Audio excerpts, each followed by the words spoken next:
Rồi thì chào anh em ha. Hôm có về ăn công hàng thì mua tưa giấm tóc với bơm hơi tùm lum la anh em ơi. Giấm tóc nè, cúc ngang, cúc âm, cúc thẳng, cúc đứng đồ lum la ha. Giấm tóc nhôm với mua tưa đồ này kia thì mấy cái này mình bán hết rồi nha anh em. Quay lại cho anh em xem để tham khảo giải trí ha. Mấy cài đồ xới rồi cũng đang cẩu lên xe ha. Bấm nước đồ, giấm tóc này kia, mấy cài đang giao lên xe nè. Rồi mấy cài xới ha, đầy đủ đó, đang cẩu xới lên. Cô Vita có xới gần xới đây. Cái nào bán rồi nó bán rồi nha anh em.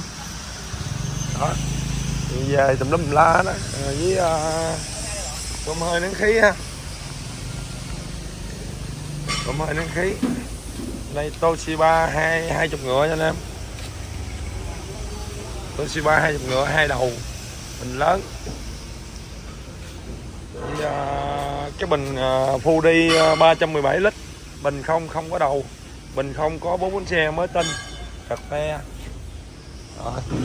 Mới về thêm con Fuji 5 ngựa, nó hơi bể cái nắp này thôi, không sao. Rồi với cái âm rồi nha anh em, 5 ngựa Hitachi rồi Meiji rồi lum la đó. Toshiba Hitachi 10 ngựa 5 ngựa đồ đầy đủ ha.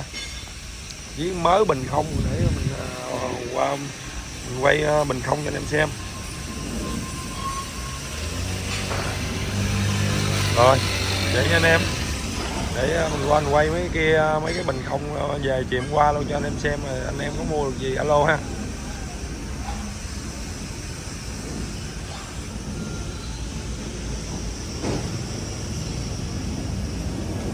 Đó, hàng anh em cần gì anh em cứ chụp hình lại. Rồi với về thêm con ba lan 1 tấn Hitachi với mấy con phát điện nha, Yanmar 3,5 kg. Mấy con phát điện Yanmar 3,5 kg, 3.000 với 3.500. Đầu rửa xe rồi hôm trước nè. Thì, có mấy cái âm nhỏ. Cái vỏ này thì cũng có sơn tốt dặm lại nha. Cái vỏ này cũng có tốt dặm mới lại, sơn lại. Với về lô bình không rồi em ơi. Bình không có đầu, không có motor, bình với bánh xe không à. Anh em coi nguyên bộ nó là vậy nè. Iwata đầu với motor gì mà bên Nhật nó quỷ bỏ, nó tháo đầu gờ với motor ra, dục ra ngoài hết rồi. Giờ còn bình không à. Bình đẹp nha, mới. Bình mới đẹp ngon lành nha. Thì anh em làm thì cứ gọi ngay chứ đừng có nhắn tin bình luận rồi mình không có thời gian trả lời, anh em thông cảm ha. Với đầu Honda nè, đầu Honda GX 200 mất nắp bình xăng. Anh em làm thì cứ gọi ngay. Với bình benzai đầu này kia về nguyên lô bình không không à.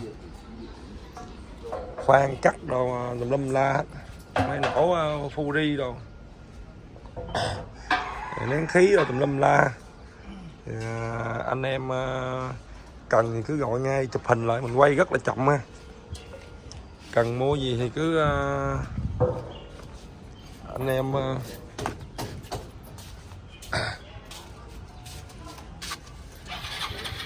cần mua thì cứ gọi, đầy đủ đồ tùm lum la đó. Rồi thì xíu nữa đồ kia về tiếp mình quay tiếp cho anh em xem ha. Rồi về thêm mấy con cô be thùng vuông đời mới anh em ơi. Đó. Với mới đồ cũ trong nha. Hitachi net đồ túi lô xua, Fuji đồ, Toshiba cách âm rồi ha. Ba cái hàng cũ còn ở trong thì sẵn rảnh quay dạo lại anh em có mua ba cái gì anh em mua ha. đó, khách khứa cũng vô coi tùm la. Mua tua nhắn khí đồ túa lô xua sao bằng nét đồ đó, nét 50 nè, nét 30 rồi tá làm bên thôi. Thì nay rảnh quay lại cho anh em xem ha. Bữa giờ cũng lu bu không có thời gian. Thì quay dạo anh em thấy được cái gì mua đó. Đồ đây là đồ hàng cũ hôm trước Tết còn nằm trong đây đây. Với con nén nổ 5555. Con nén nổ 655 nha. Thì anh em có làm thì cứ alo nén nổ 655. Nén nổ Denso 1070. Mấy con này là chạy nổ ngon lành hết anh em ơi. Đó. Con 655 đang sạc bình bọng nè. Đang bình bọng đều cái bật cả lụm lúa. Đó, cho nên em cần cứ alo ha. Đồ nhiều đồ đậu rồi đồ túi xua. Rồi, có gì hay nữa thì quay tiếp tục cho anh em xem ha.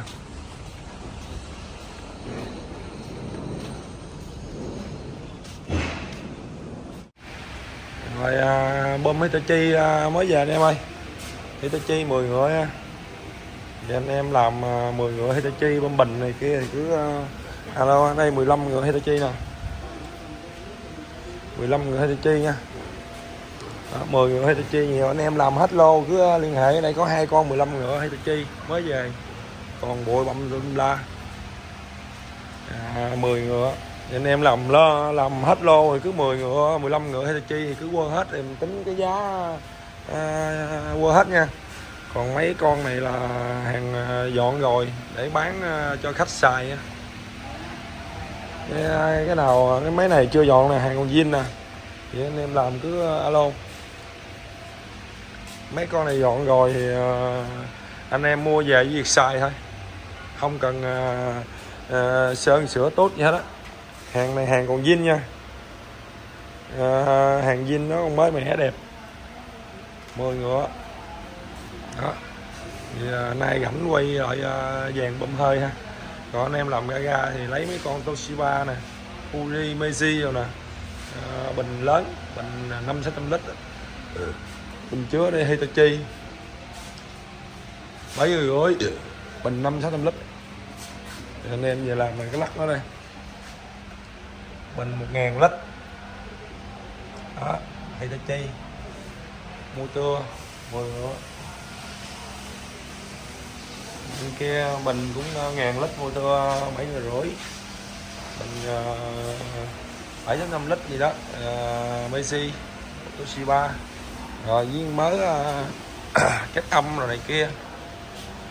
Mấy cái thì cái bãi này đợt trước năm Tết mình cũng có quay rồi anh em.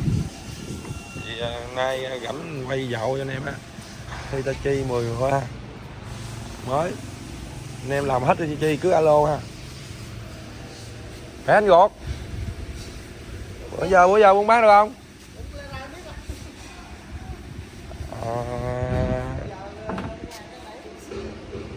Bán không ế anh ơi. Với lô cũ anh em muốn mua gì cứ alo, máy móc đầy đủ, mua gì gọi trực tiếp để anh em ơi, mình báo giá thôi, chụp hình lại đi chứ anh em nhắn tin mình lận hỏi mình không có thời gian trả lời, anh em thông cảm ha. Đó. Quá trời đồ nè. 10 ngựa thì chi anh em lấy hết thì có giá hữu nghị nha. Lấy nguyên lô mà một loại hết á, phân loại từ loại lấy loại nào một loại á thì có giá hữu nghị cho anh em ha. Còn mà anh em mua một cái 2 cái thì giá nó phải nhỉnh hơn chứ không có giá rẻ nha. Thì anh em cứ coi mà mua về xài hay gì cứ liên hệ mình, có hàng về xài dọn sẵn cũng có luôn, giá hơi cao, hàng dọn sẵn hơn cao hàng zin bình thường ha. Rồi cảm ơn anh em đã theo dõi kênh nha. Thì ngày hôm nay mình quay video nhiêu đó thôi, rồi tối hàng ra nữa quay tiếp. Rồi ok vậy nha anh em. Rồi chào anh em, hôm mới về nhân công anh em ơi, thì có ship lăng với mấy con motor ha. xếp lăng motor với mấy con phát điện nha anh em. Phát điện Komatsu 80 kW. Thấy không? Komatsu 80 kg. Con này Mitsubishi ha. Mitsubishi đó, cũng mấy trần ha. Đây thêm con nữa phát điện mấy trần. Con này Isuzu nha, Isuzu 6 máy đó, mấy trần nha. Thì anh em có làm đây con xếp lăng này, xếp lăng nó nguyên bộ motor tiếp rồi lum la. Thì anh em có làm thì cứ liên hệ đây, dưới đây đồ xếp lăng ha, sọt motor giấm tốc nha. Con này chắc nó mất chắc khoảng 500.000 không nhiều đâu. Sọt motor giấm tốc này kia anh em coi có làm cứ liên hệ. Với bao giấm tốc nhôm ha. Giấm tốc này dành cho nướng gà nướng vịt đồ, chế nướng gà nướng vịt đồ đó anh em, nước mía này kia. Thì làm thì quay cho anh em xem ha, tùm lum tùm la hết, nén khí rồi để xíu mình quay bơm hơi nén khí cho anh em ha. Thì tranh thủ quay motor giấm tốc nè, rồi để mình quay bơm hơi nén khí cho anh em xem luôn nha. Cái bữa giờ mình cũng không có lên bơm hơi nén khí anh em thắc mắc. Rồi với mới bơm hơi cũ, bơm hơi cũ trước về hôm Tết về mà còn nè, với cái bình lớn lớn đó. Anh em có cần làm gì thì cứ lo thôi.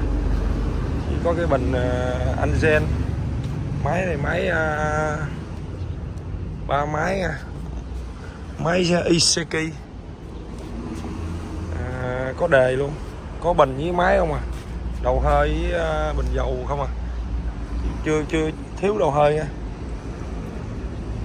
Rồi, với con Fury 2 đầu 10 ngựa nha, 10 ngựa 15 ngựa vậy đó. Mới với cái bình Benzai 5 ngựa 7 rưỡi, bình lớn. Rồi quay anh em cần gì thì cứ alo ha. Thì trong em về dưới chút quay xong rồi về em quay cái nữa rồi cho anh em xem rồi đăng lên cho anh em xem nha. Thì xem xong anh em nhớ bấm đăng ký phải màn hình giúp em nhé. Bãi này chiên mới nổ anh em, sáng sớm khách đã vô nè, mình sáng uống cà phê ha. Máy nổ rồi đầu phát đồ lâm lá, sáng mình rảnh ghé uống cà phê nhá. Đó, máy nổ lâm la chiên đầu mấy máy này đầu nó nhỏ, máy xăng máy dầu này đủ anh em, lâm la các loại anh em cần máy gì cũng có. 3 máy 4 máy 2 máy rồi 5 máy 6 máy này đủ nha. Sáng uống phê anh rảnh quay anh em xem.